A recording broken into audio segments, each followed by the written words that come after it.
and welcome to Merrimack Valley Visions, a conversation with neighbors about their creative ideas. I'm your host, Robin Ellington, and I invite you to our talk with today's guest on a walk through the valley.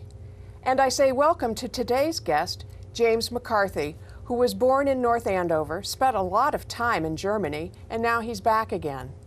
Welcome, James, to the show. Tell us about the North Andover Wildlife Team. Well, thank you for having me, Robin. So the North Andover Wildlife Team started in October of 2012.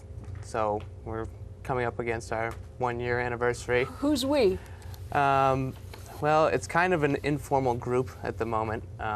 We don't have a real structure, but we have a lot of people that are helping us on individual basis for individual projects. You know, I'm kind of leading the vision, I guess, and setting the pace and setting the objectives for the team. Well, let's start with that. What is your vision? So my vision is to plant as many native plants as possible in North Andover. And my second vision is to remove as many invasive species from North Andover as possible.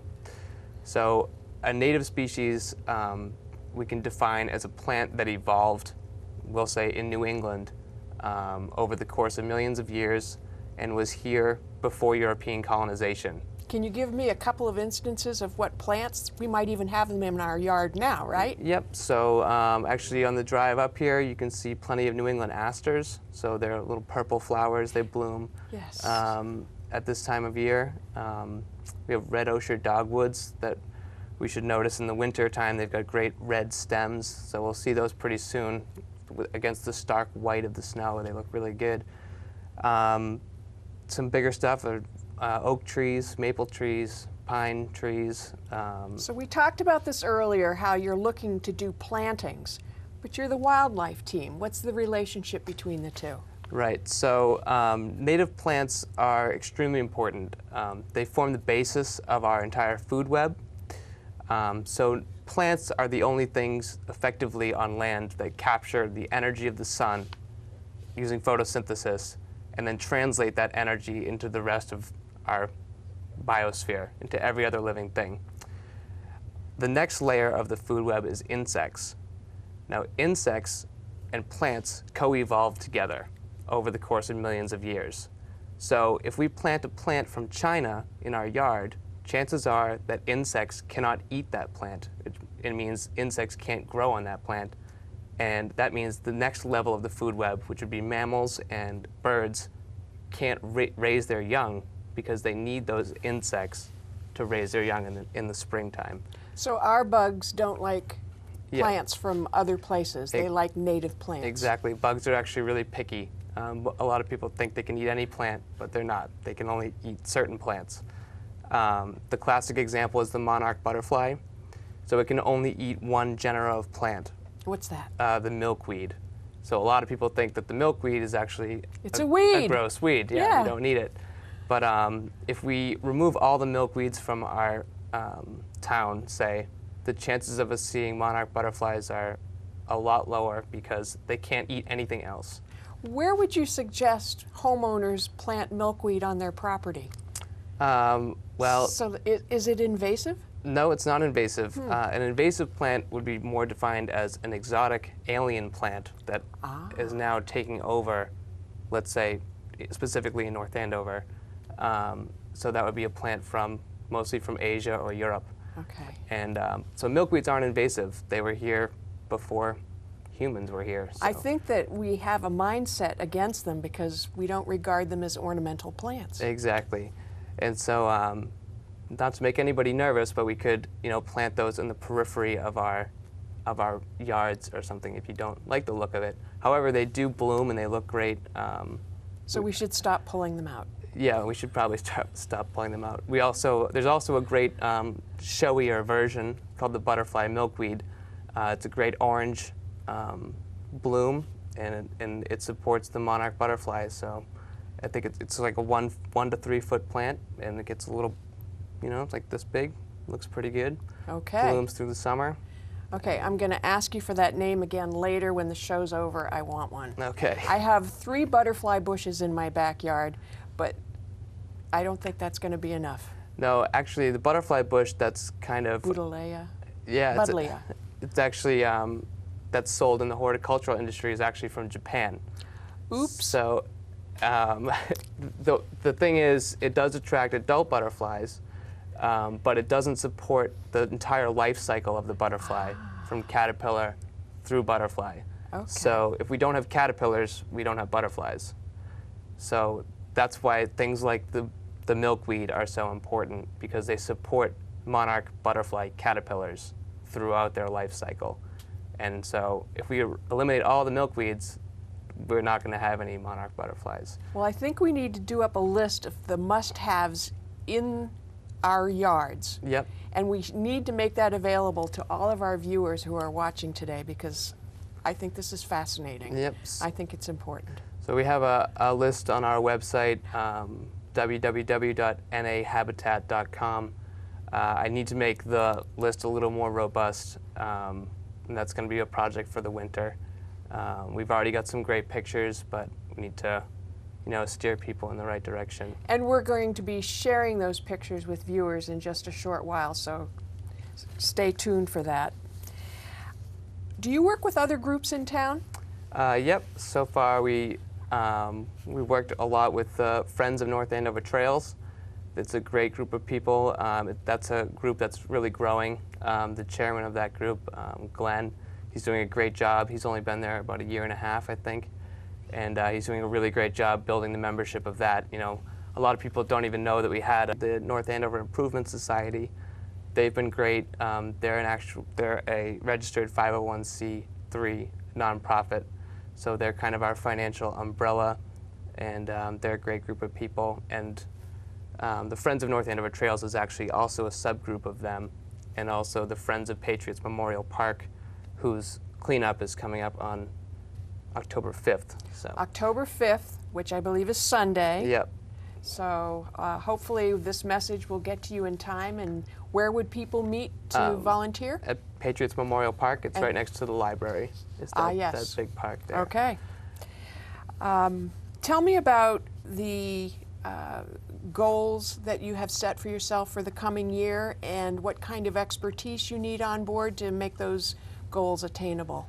So our kind of short to medium term goal is to certify the entire town with the National Wildlife Federation. We're not affiliated with them really, but they have a great program called the Community Habitats Program, and we chose to try and achieve this goal because they actually the goals and challenges that they set out are real, attainable differences that you could make in a community. So things like planting a schoolyard garden, or in North Andover's case, 5 schoolyard gardens, removing invasive species, certifying homes with them to say that these homes have food, water, and shelter for wildlife. So it's a great way to get everybody in the town involved. And so we're actually 50% of the way towards our goal of certifying the entire town. And we did this in about 7 months. So the fastest anybody's done it so far is 1.5 years. So you're going to beat that? That's a pretty good driving motivation for me, yeah. So the biggest challenge we have is certifying 150 homes in North Andover. So we need 150 people to log on to the National Wildlife Federation website and certify that they have food, water, and shelter for wildlife. And it's a $20 fee, so it's kind of that's the sell. And everybody says, oh, what do I get for that? And it's like, well, is this information on your website too? Yep, this information is right on our homepage. Okay, remind us what the homepage is again. It's www.nahabitat.com. Okay. And there's a link right on the homepage that will direct you right to the National Wildlife Federation website.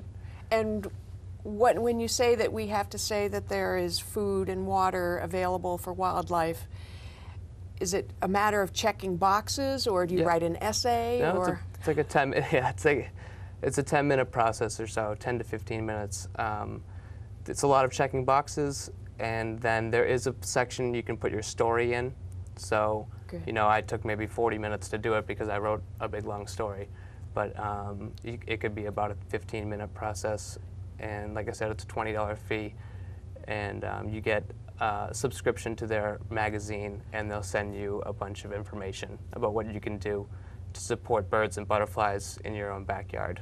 So remind me how many you have so far and how many more you need. So we have 30 homes right now. Okay. We need 150. Wow. We also need 5 schools, but we actually already planted 55 plants or so at each elementary school in North Andover. And that's an excellent segue to the photos, don't you think? I think so, yep. Okay, so maybe we could put up a couple of photos, and when they're up, James, why don't you tell us what we're looking at here? That's us planting the Kittredge School garden. The Kittredge School was amazing. We had maybe 40 people there helping us out. The leadership of the parents that were there helping us. So these are Kittredge parents helping? Yep, that's actually me in the orange headband, but that's a Kittredge parent there. That guy put in a really hard day. He was going crazy. Really proud of the parents, and we had a teacher there. That's the after picture. I admit it does not look that great yet, but remember this is, let's see, June to October. So that's, you know, a couple months worth. I'm thinking in the spring and summer of 2015, it's gonna full bloom. It's gonna be full bloom. It's gonna look great. The orange fence will be gone. That's all the people that showed up to help us out. Looks like some students are there too. Yep, there's a lot of students. A lot of, like I said, so you can see how tiny the plants are there. And they also donated a bird bath. Oh, that's wonderful. So yeah. Kittredge School, it just looks amazing. And all the schools really look great. I'm really proud of the parents. There's a lot of people involved at each school, and like I said, we planted about 50 plants at each school, 55 plants, and over the course of 3 weekends. So it was pretty intense in June. But That's wonderful. It was a good job. So you have a lot of other needs besides volunteers to plant, I understand. Yeah, well, yeah, I would like to take this, you know, as far as we can go. And, you know, Merrimack College actually started us off with our first $2,000 to start our, to fund our initial purchase of plants. So we purchased 700 plants, and we ended up planting maybe 500 of them this year. There's still a few more in their greenhouse, and some of them didn't make it, but, you know, we planted enough that I feel pretty good about how many we planted, 500 plants or so. So they started us off with $2,000. In 2014, we're going to look for other funding opportunities for different things. What about donations from people's gardens?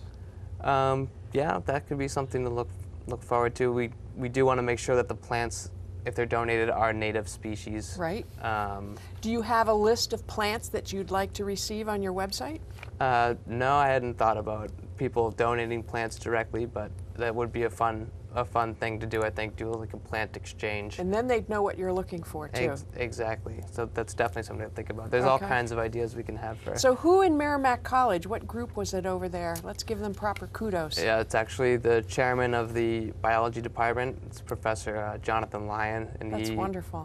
He's awesome. I met him, I think, in December or January, and he's just the type of guy, like, when I talk about stuff like this, his eyes just light up, and he's just like, oh, this is going to be great. And I guess they had just finished up a project with their greenhouse, and he said, you know what, you can have the greenhouse for 3 years, and we'll grow the plants. And like I said, they purchased the plants.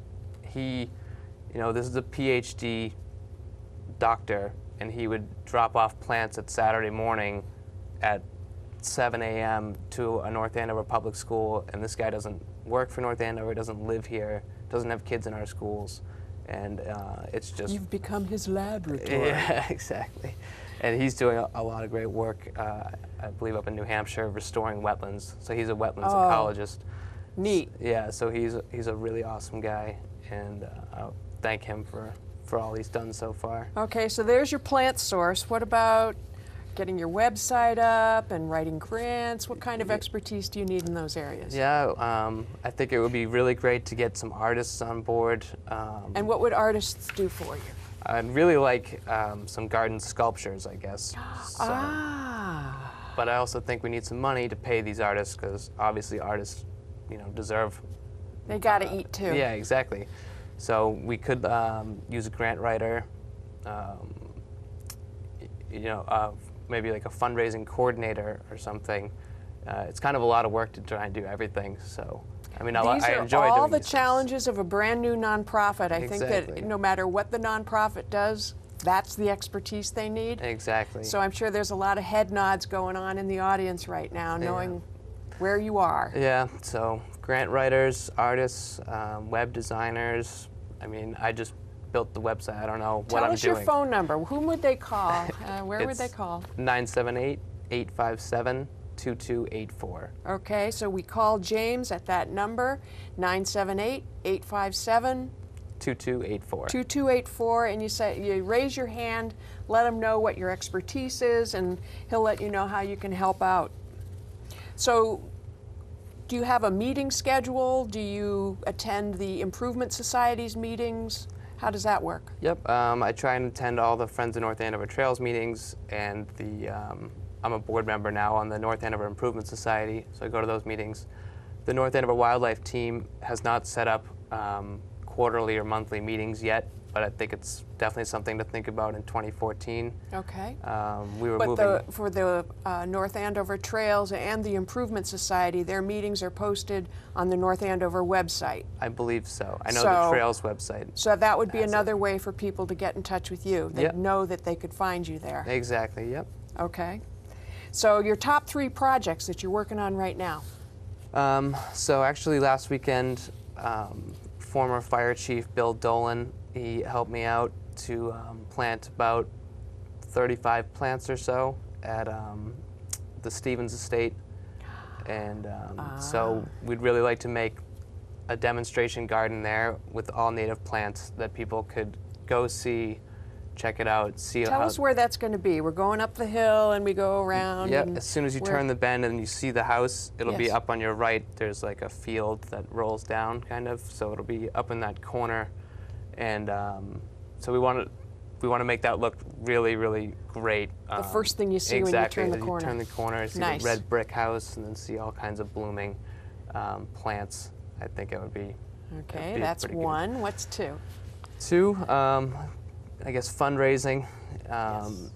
I have to think about some ideas. I got some ideas in my head. I'd maybe do like a bike trip or something. I do like cycling, so I was thinking maybe raise some funds by doing a bike trip all along the Merrimack River through Massachusetts or something. I don't know, like a 40-mile trip. So I have all winter to kind of think about that. Maybe do that in the spring to kick us off with some funding.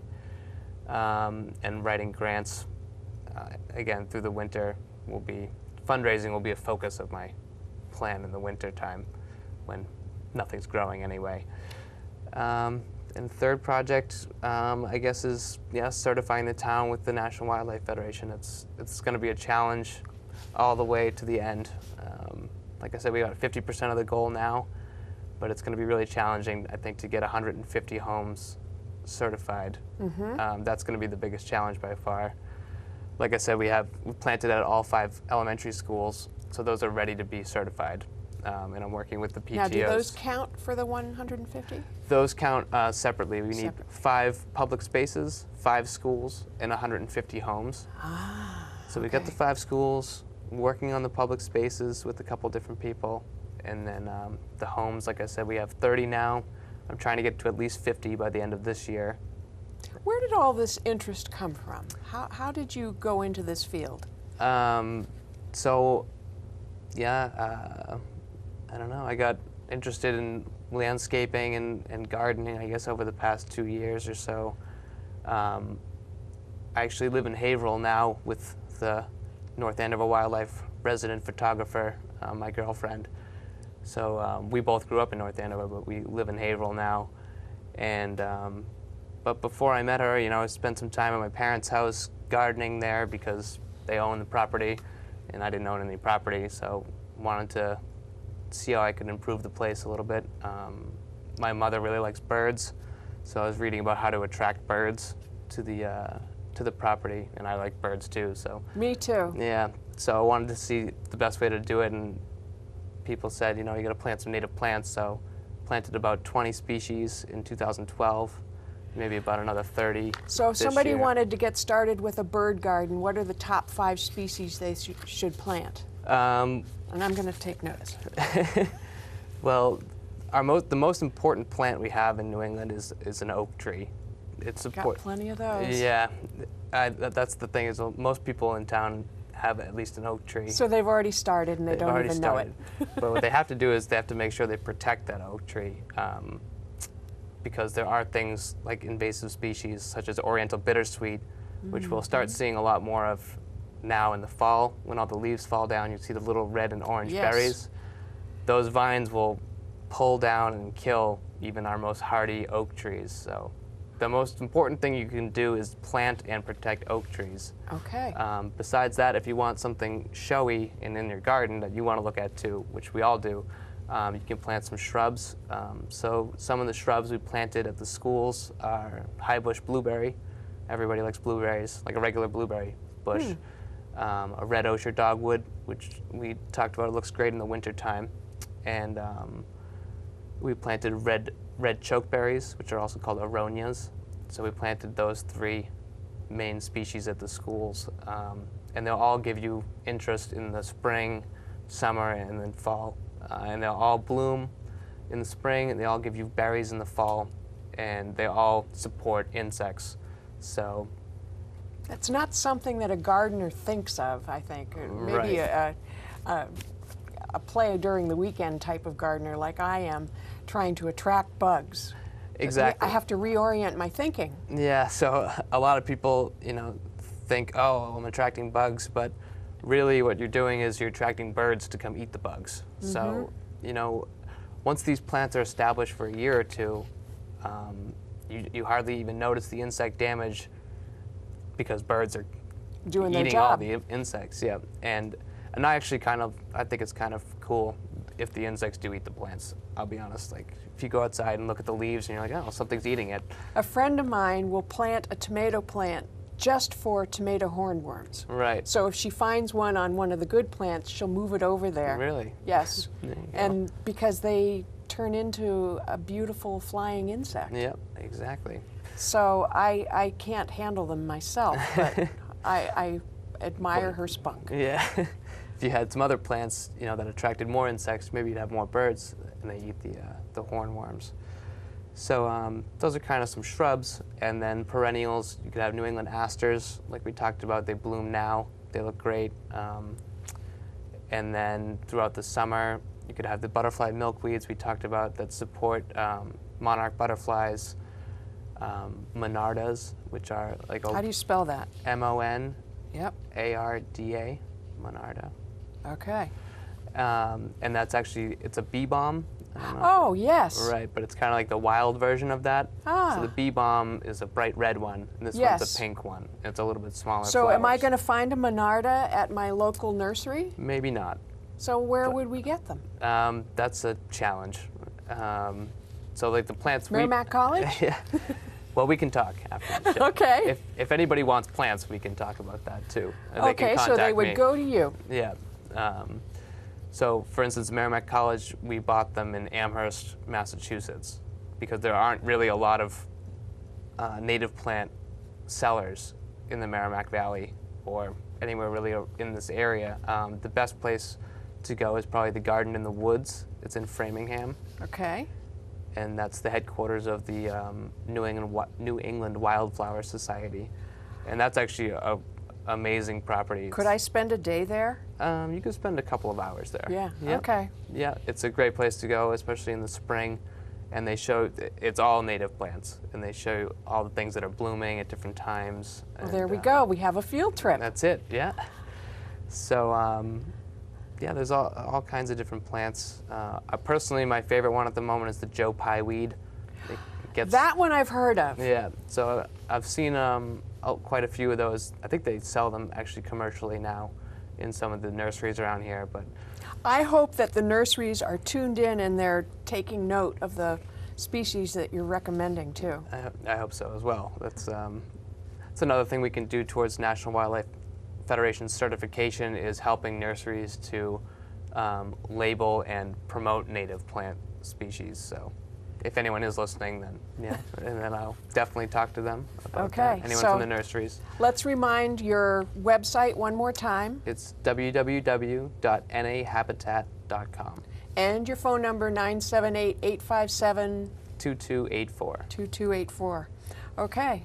Well, that's the end of today's program. I want to thank you very much, James. I feel like I have learned a lot today, so I hope the viewers have too. Thank you for joining us and sharing your vision with the Valley. Please join us next time on Merrimack Valley Visions, and let me know if you have a vision that you would like to share on the show. Contact me, email me. I'm at rdeink@verizon.net, or call me at 978-337-6826. Thank you, and see you again soon.